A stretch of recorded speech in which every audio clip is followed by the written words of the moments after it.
Scattered beginnings.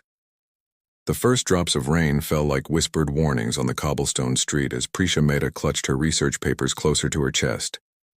6 months of marine ecology studies, carefully annotated and irreplaceable, were protected by nothing more than a thin plastic folder. The autumn sky had darkened without warning, and students around her began to scatter like schools of fish evading a predator. Perfect timing, Prisha muttered, quickening her pace toward the campus library. Her glasses fogged slightly with the sudden humidity, and she adjusted the strap of her overloaded messenger bag. The fellowship application deadline loomed just 3 days away, and these papers contained the preliminary findings that could secure her spot on the research vessel to the Andaman Sea. The rain intensified, drumming against the pavement. As Prisha attempted to cover her papers with her jacket, her foot caught on an uneven stone. She stumbled forward, her balance betraying her. The folder slipped from her grasp as her hands instinctively shot out to break her fall. Papers exploded into the air, caught by the wind and rain, floating down to the wet ground like wounded butterflies. No, no, no. Her voice cracked as she scrambled to gather the pages, many already darkening with moisture, ink beginning to run in delicate blue rivers across her careful diagrams of coral formations. Pedestrians hurried past, some stepping over her scattered work, others giving sympathetic glances but continuing on their way. Shoulders hunched against the downpour, a page with her statistical analysis skittered away on a gust of wind, and Prisha lunged for it only to see it caught by a hand that wasn't hers. "These look important," came a voice, warm and steady against the percussion of rainfall. Prisha looked up to find a man kneeling beside her, already gathering several soaked pages with careful precision. His dark hair curled damply against his forehead, and his eyes, deep brown with flecks of amber, held the kind of quiet attention that made her feel suddenly seen. "They're everything," she admitted, gratitude washing over her as strongly as the rain. 6 months of research. "Thank you for stopping. I'm Arnav," he said simply, efficiently collecting papers and stacking them together. "I own the bookstore around the corner. Tethered Words. I've seen enough panicked writers and students to recognize an emergency when I see one." Together, they salvaged what they could, Arnav using his canvas bag to shield the papers from further damage. The rain had soaked through Prisha's light sweater, and she shivered slightly as they stood. "The store is closer than the campus," Arnav said, gesturing down the street. "We can dry these out properly there. Paper is my specialty, after all." Prisha hesitated only briefly before nodding. "I'm Prisha, and honestly, you might have just saved my academic career." The bookstore was a narrow 2-story haven that smelled of cedar and old pages. Arnav moved with practiced efficiency, clearing a space on a broad wooden table and laying out the papers carefully. He disappeared briefly into a back room, returning with a small dehumidifier and several absorbent cloths. "Old books teach you how to rescue damaged paper," he explained, demonstrating a gentle blotting technique. "Press, don't rub. We'll save what we can." As they worked side by side, Prisha explained her research on coral reef resilience and the fellowship she was applying for. Arnav listened with genuine curiosity, asking questions that surprised her with their insight. "So these patterns might help predict which reef systems could survive climate changes?" he asked, carefully separating 2 pages that had stuck together. "That's the hope," she said, smiling despite her worry. "The sea holds answers we haven't even formulated questions for yet." Outside, the rain continued its steady rhythm, but inside the bookstore, surrounded by thousands of stories and one stranger's unexpected kindness, Prisha felt a different kind of current beginning to flow. Ripples of connection. 3 days after the rainstorm, Arnav found himself staring at a forgotten page. The paper had somehow slipped between his ledger books during the frantic drying session with Prisha. It was a single sheet containing a detailed illustration of coral formations with handwritten notes in the margins, precise, thoughtful observations in a script that curved gracefully across the page. He traced the edge of the paper, remembering the look of relief on Prisha's face when they'd managed to salvage most of her research. The morning sun filtered through the tall windows of Tethered Words, casting long rectangles of light across the worn wooden floors. The bookstore had been his sanctuary for 5 years since he'd abandoned a promising career in publishing to preserve this corner of literary refuge in a rapidly digitalizing world. His family still didn't understand why he'd traded financial security for the precarious joy of surrounding himself with stories. "You're doing that thing again," observed Dia, his assistant manager, as she arranged a new display of marine biology books. A section he'd impulsively expanded yesterday, staring into space with that half-smile. "It's the girl with the papers, isn't it?" Arnav cleared his throat. "I found one of her research documents. I should return it." "Of course you should," Dia grinned, adjusting her colorful headscarf. "Purely professional courtesy. Nothing to do with how you talked about her for an hour after she left." "I did not," Arnav began, then stopped at Dia's raised eyebrow. "Fine, she was interesting. Her work is fascinating.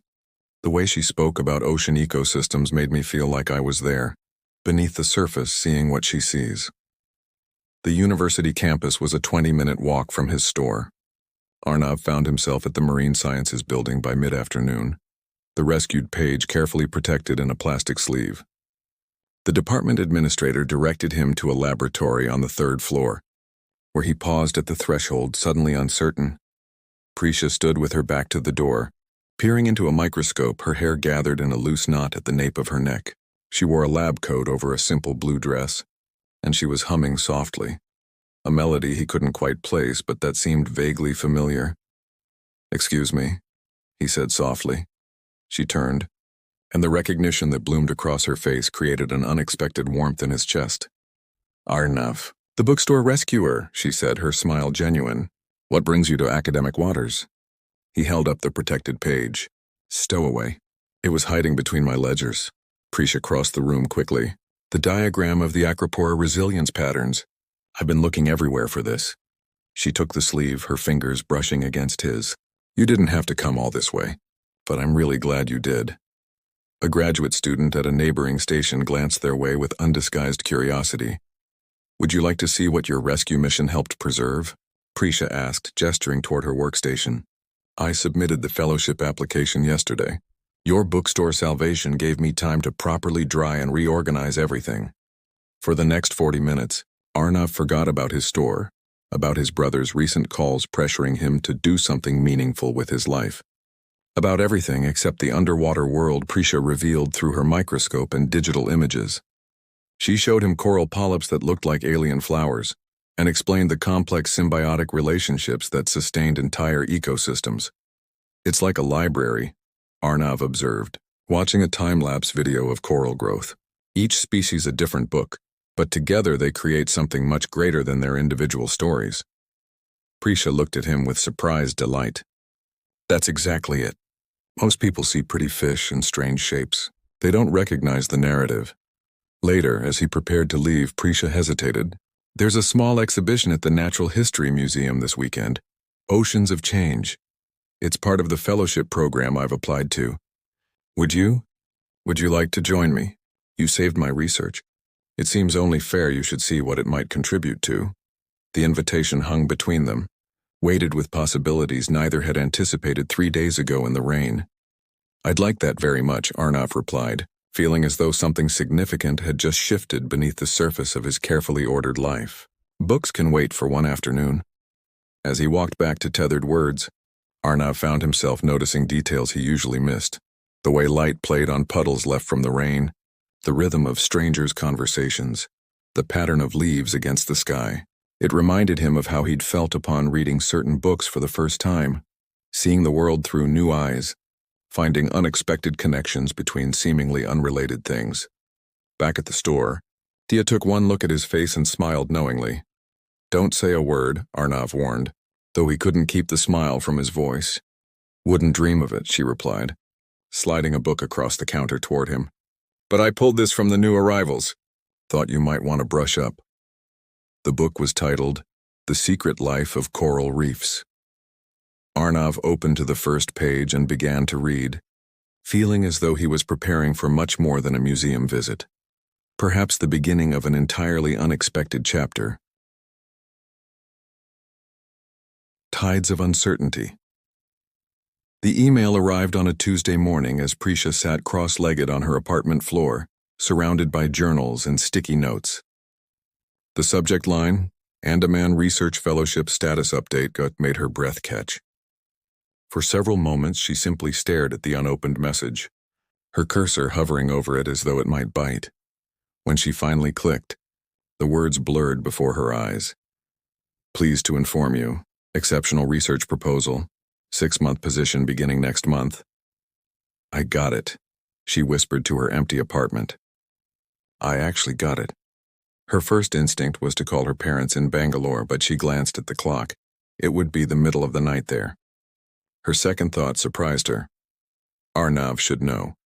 In the 6 weeks since the museum exhibition, they had fallen into a rhythm of shared afternoons and conversations that stretched into evenings. He had introduced her to obscure poets who wrote about the sea.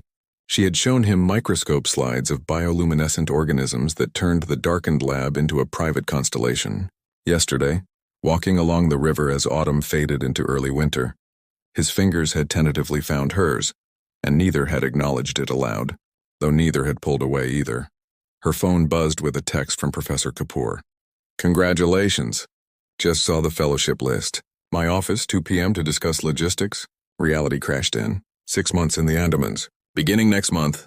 Everything she'd worked toward, and everything that would take her away from the unexpected current that had been carrying her toward Arnav. Arnav was replacing books on the mythology shelf when the bell above the door chimed. He turned to see Prisha standing in the entrance. Cheeks flushed from the cold or from something else. He couldn't tell. I got the fellowship, she said without preamble. Joy and pride surged through him, followed immediately by a hollow sensation he tried to ignore. That's incredible, he said, crossing the shop to meet her. I knew you would. When do you? January 15th, for 6 months. Her eyes searched his face. I'd be based on the research vessel with occasional time at the marine station on Havelock Island. Arnav nodded, absorbing the information. 6 months. Half a year without this person who had somehow become essential to his days. Well, he said, forcing brightness into his voice. We'll have to make sure your Kindle is loaded with enough books to last. Prisha's smile didn't quite reach her eyes. About that. I wanted to talk to you. The shop door opened again and a tall man with Arnav's eyes and a considerably more expensive coat entered. So this is where you're hiding, the newcomer said. Father sent me to collect you. The family dinner? The one you promised not to miss this time? Arnav closed his eyes briefly. Prisha, this is my brother Vikram. Vic, this is Prisha Mehta. He hesitated. The word friend suddenly insufficient. A marine biologist who's just won a prestigious research fellowship. Vikram's eyebrows rose as he extended his hand. Impressive. Though I'm not surprised my brother is surrounded by books and academics rather than attending to family business. Some things never change. The tension in the air was palpable. Prisha glanced between the brothers, clearly sensing the undercurrents. I should go. You have family dinner and I have a million things to arrange before January. Wait, Arnav said. But Prisha was already backing toward the door. Congratulations on your fellowship. Dr. Mehta, Vikram called after her. I'm not a doctor yet, she corrected automatically, then fled into the gathering dusk. Across the city, Prisha sat in Professor Kapoor's office reviewing logistics for the expedition. Equipment lists, research protocols, visa requirements, details that should have thrilled her but now seemed overwhelming. You don't seem as excited as I expected, the professor observed, peering at her over wire-rimmed glasses. I am excited, Prisha insisted. It's just a lot of change very quickly. Professor Kapoor's eyes softened with understanding. I see. You know, when I did my first major expedition, I left behind someone I cared about deeply. We wrote letters, actual paper letters. This was before email, of course. What happened?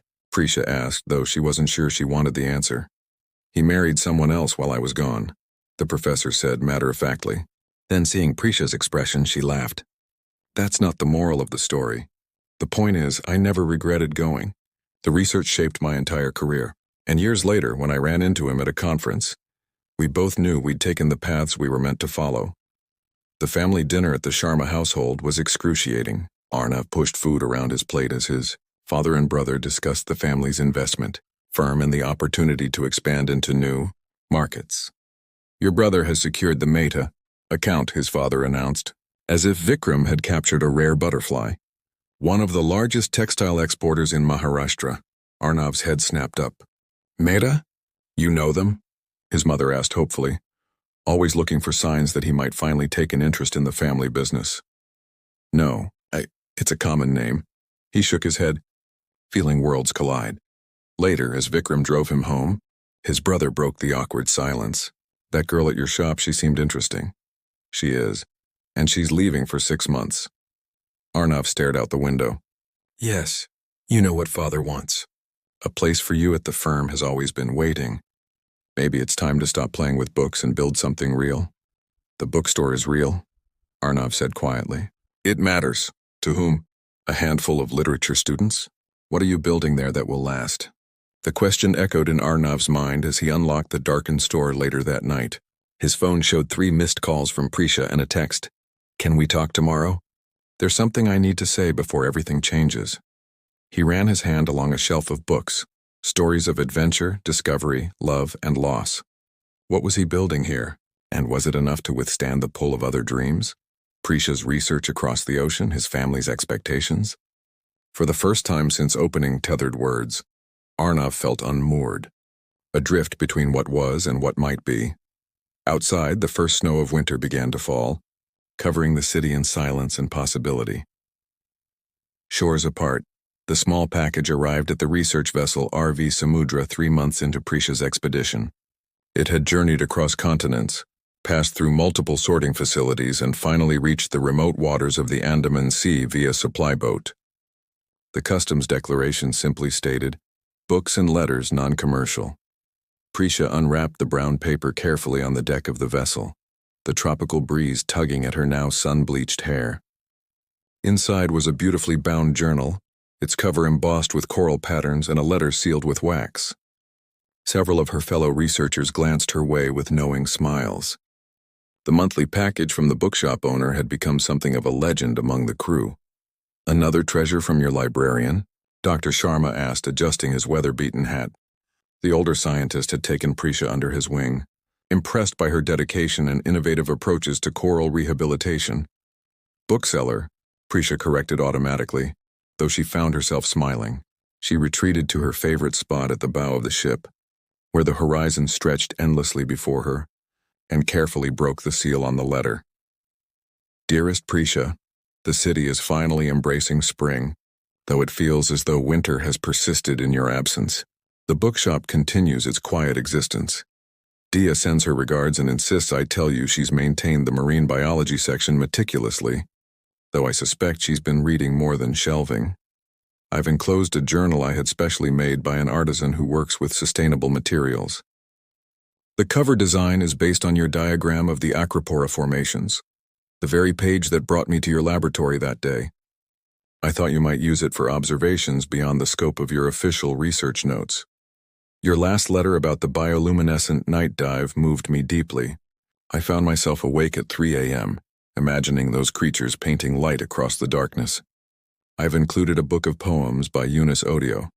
Her work captures something of what I imagine that underwater constellation might feel like. As for your question about my decision, I've spoken with my family. My father was predictably disappointed, but perhaps less so than I feared. I explained that Tethered Words is not merely an indulgence but my contribution to preserving something essential in our digital age. Vikram actually defended me, surprisingly enough.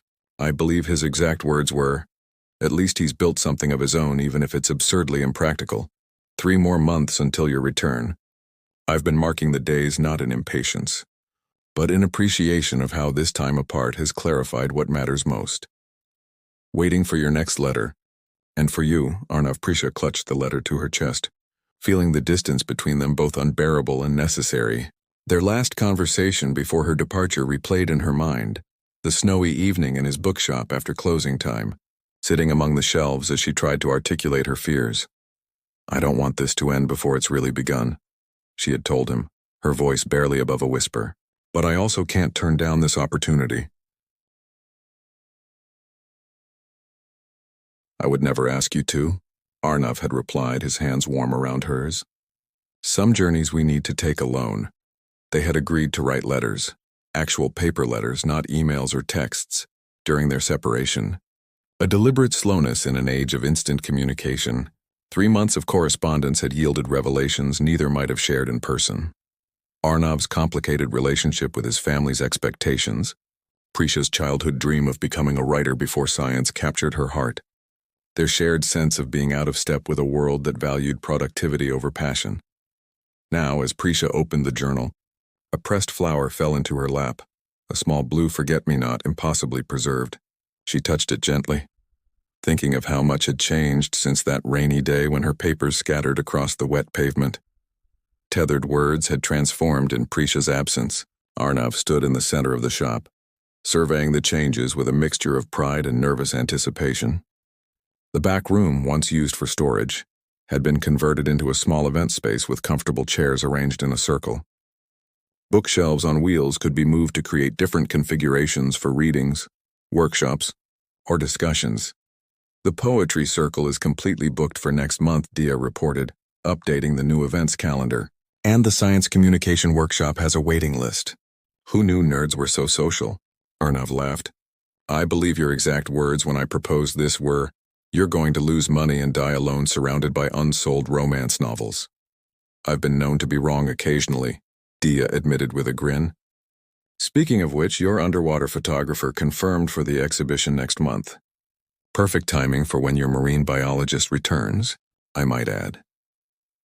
The exhibition had been Arnav's most ambitious project, narrative ecosystems, stories below the surface, combining underwater photography, marine conservation literature, and selected excerpts from Prisha's letters with her permission, describing the interconnected narratives of coral reef systems. His phone pinged with an email notification. Prisha's name in his inbox still created a flutter of anticipation, even after months of correspondence. Subject: Change of plans, Arnav. Something unexpected has happened. The foundation funding our research has been so impressed with our preliminary findings that they've extended the expedition by another 3 months. It's an incredible opportunity to complete a full cycle of observations and potentially secure ongoing funding for the rehabilitation. Project Dr. Sharma specifically requested that I stay on as his research partner. This could be career-defining for me, Arnav, but it means I won't be home in June as planned. I understand if this changes things between us. 3 months became 6, and now 6 is becoming 9. I wouldn't blame you for feeling that this is too much uncertainty, too much distance. Whatever you decide, please know that your letters have been my anchor out here. The way you see the world, the way you've helped me see it differently, that hasn't changed with the kilometers between us. Yours, despite the distance. Prisha. Arnav read the email twice, then set his phone down carefully. Around him, the bookshop hummed with quiet activity. A student browsing the philosophy section, an elderly couple examining travel guides, Dia assisting a young mother finding books for her children. He had built this space, expanded it, transformed it from a simple retail store into a community center, celebrating the power of narrative in all its forms. And somewhere along the way, his own story had become intertwined with a marine biologist who saw the ocean as he saw his books, as living stories connecting everything. On the other side of the world, Prisha sat with her laptop open to Arnav's reply, rereading it for perhaps the 20th time since it had arrived 3 days earlier. Prisha, 9 months or 9 years. Some connections aren't measured in time or distance, like stay, complete your work. The story you're helping to write there matters not just for science but for all of us. The bookshop will be here when you return. I will be here. In the meantime, I'm sending more letters, more books, more pressed flowers from the park where we walked that autumn day.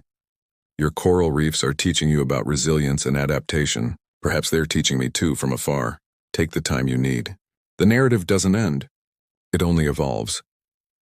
Always Arnav outside her cabin window, the sea stretched endlessly, constantly changing yet somehow eternal.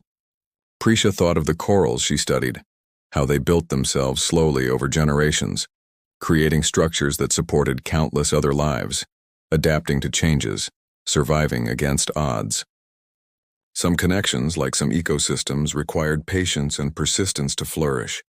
She opened her journal, the one Arnav had sent, and began to write.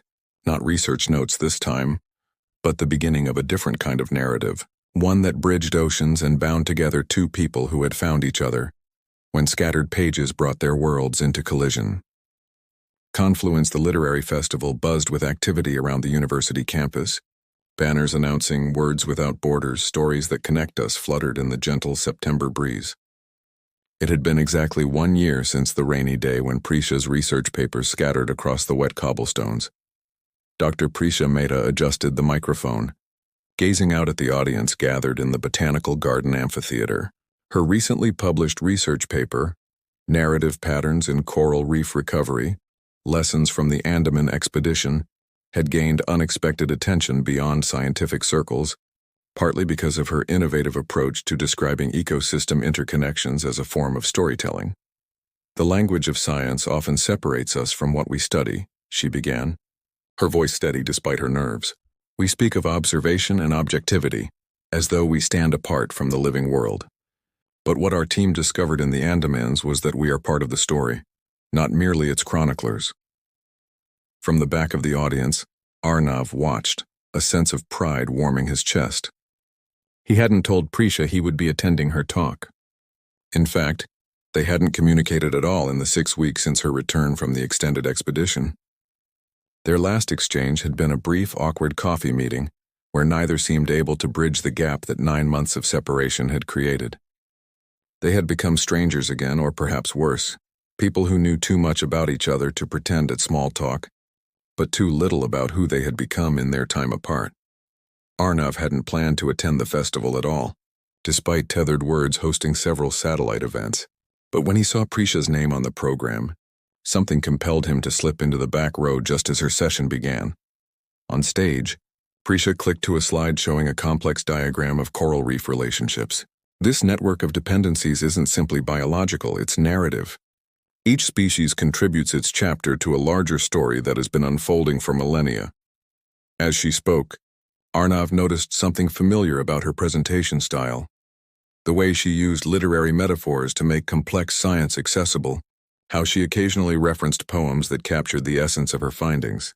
These were connections they had explored in their letters, ideas they had traded across oceans.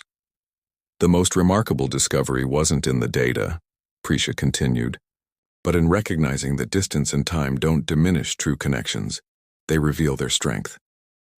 She paused, her eyes scanning the audience. Much like stories themselves. For a moment her gaze seemed to find his in the crowd, but then she looked away, continuing with her presentation. Arnav wondered if he had imagined the recognition. After the applause and during the Q&A session, Arnav slipped away. He had his own commitment, the final event of the Narrative Ecosystems project that had transformed Tethered Words over the past year. "You're distracted," Dia observed as they arranged chairs in the expanded space that now occupied the entire upper floor of Tethered Words. What had once been Arnav's small apartment had been converted into a community literary center, with the bookstore operations consolidated to the ground floor. "I saw Prisha's presentation," Arnav admitted, adjusting the projector screen. "And?" Dia prompted. "And nothing. She was brilliant. Her research is groundbreaking. She's exactly where she should be." "Right," Dia said skeptically. "And you're exactly where you should be, pining in a bookshop." "I'm not pining," Arnav protested. "I'm building something meaningful here. The store has never been more successful.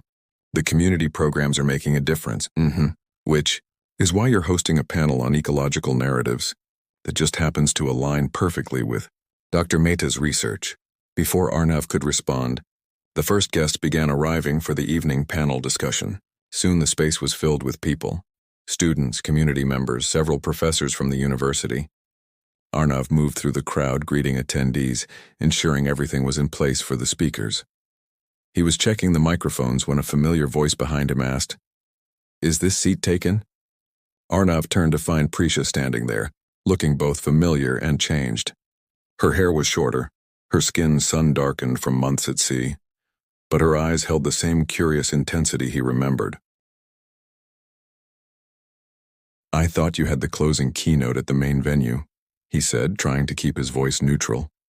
"I rearranged some things when I saw the program for Tethered Words." She gestured around the space. "This is incredible, Arnav. You've transformed it." "We've been busy," he acknowledged. The exhibition of underwater photography led to a series on ecological storytelling, which evolved into regular workshops and now this panel. An awkward silence fell between them, filled with unasked questions. Your talk was brilliant, Arnav finally said. I slipped in at the back. I know. I saw you, Prisha admitted. I almost lost my place in the presentation. Another silence, heavier this time. Why didn't you reach out? They both asked simultaneously, then laughed, breaking some of the tension. I thought you might need space, Arnav explained. Your work, your success, I didn't want to complicate things. Prisha shook her head. I thought you had moved on. The bookshop's transformation, this whole new direction. It seemed like you had found your path without me. Because of you. Arnav corrected quietly. Not without you. Your letters, your perspective on how ecosystems tell stories, it changed how I saw what this place could be. Around them, the room continued to fill, but they remained in their own small bubble of reconnection. I brought you something, Prisha said, reaching into her bag. She pulled out a weathered journal, the one Arnav had sent her months ago. I filled it, not just with research, but with everything, things I couldn't put in letters or emails. Arnav looked at the journal, its pages now thick with writing, pressed specimens, and what appeared to be watercolor sketches. I can't give it to you here, Prisha continued, clutching it to her chest. But maybe, after the panel. There's a quiet cafe by the river, the one we used to talk about visiting someday. Before Arnav could respond, the moderator announced it was time to begin. Prisha slipped into a seat in the front row as Arnav took his place at the podium to introduce the panelists. Welcome to Ecological Narratives, How Stories Shape Our Understanding of Living Systems, he began. When we conceived this series, we were inspired by the idea that the most powerful connections in our world, whether between species in a coral reef or between people across continents, are built through the stories we share. As he spoke, his eyes met Prisha's and something settled between them, a recognition that their own story hadn't ended but merely entered a new chapter. The Riverside Cafe was quiet in the late evening. Prisha and Arnav sat at a corner table, the journal open between them. Outside the windows, the same river that had witnessed their tentative hand-holding a year ago flowed steadily, catching the lights of the city. I realized something during those months away, Prisha said, turning pages filled with her observations, sketches of marine life, and personal reflections. Science gives us data, but stories give that data meaning. I couldn't separate my research from the narrative we had been creating through our letters. Arnav nodded, understanding. That's what I was trying to build with the bookshop's evolution, a place where different ways of knowing could intersect, where science and poetry could inhabit the same space. Like us, Prisha said softly. She turned to the final pages of the journal, where a pressed forget-me-not, one from the many he had sent, was carefully preserved beside a handwritten paragraph. Read it, she encouraged. Arnav read aloud. Some connections transcend professional interests or common experiences. They exist in the space between words, in letters sent across oceans, in papers rescued from rain, in the silent understanding that separate journeys can still be part of a shared story. Perhaps that's why I study coral reefs, because they teach us that the most resilient systems are those built slowly, with purpose by countless individual actions that eventually create something larger than themselves. When he looked up, Prisha's eyes were shining with unshed tears. The Foundation has offered me a permanent research position, she said, based at the university here, with seasonal expeditions to continue the Andaman project. Hope unfurled in Arnav's chest, but he remained cautious. That's wonderful. Your work deserves recognition. I've accepted the position, she continued. But I told them I need a partner organization for the community education component, a place where research findings could be translated into stories accessible to everyone. She took a breath. I suggested tethered words. Arnav stared at her, processing the implications. You want our projects to converge. I want our stories to converge, Prisha corrected, reaching across the table to take his hand. They always have been, from the moment you knelt down to help gather my scattered research. Outside, the river continued its steady journey toward the distant sea. Inside, two people who had found each other through words, written, spoken and unspoken, began to write a new chapter together, their separate narratives flowing into one. In the year that followed, Tethered Words would become home to the Coral Library, an innovative project combining scientific research, literary exploration, and community education.